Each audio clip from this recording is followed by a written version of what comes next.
Ma'abuta bibiyar shafinmu na Freedom Radio Nigeria, kun san Murja Ibrahim Kunya, matashiyar da ta fice a bangaren barkwanci. Katsam sai muka ganta ta fara waka da Mr. Fofotu. Shin menene ra'ayinku game da salon wakar da Murja ta fara? Wace shawara za ku bata?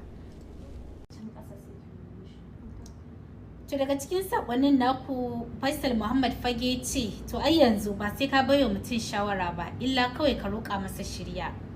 Mubarak Mubi ya ce, shawara ta ita ce Murja Hizba su kama ta su kuma kai ta makarantar karo ilimi.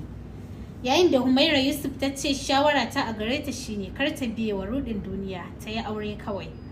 Sai Najari Ahmad da ya wallafa cewar ya kamata ta yi waƙar salon wa'azantarwa, kada ta manta ita musulma ce, domin idan ka shuka alkhairi ko sharri shi zaka girba. Ku ci gaba da wallafa sakonnin ra'ayoyinku a comment section.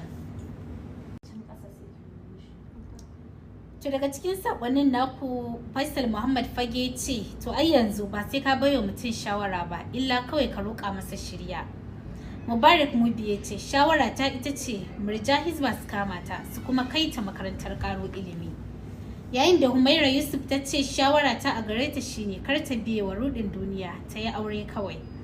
Sai Najari Ahmad da ya wallafa cewar ya kamata ta yi waƙar salon wa'azantarwa, kada ta manta ita musulma ce, domin idan ka shuka alkhairi ko sharri shi zaka girba. Ku ci gaba da wallafa sakonnin ra'ayoyinku a comment section.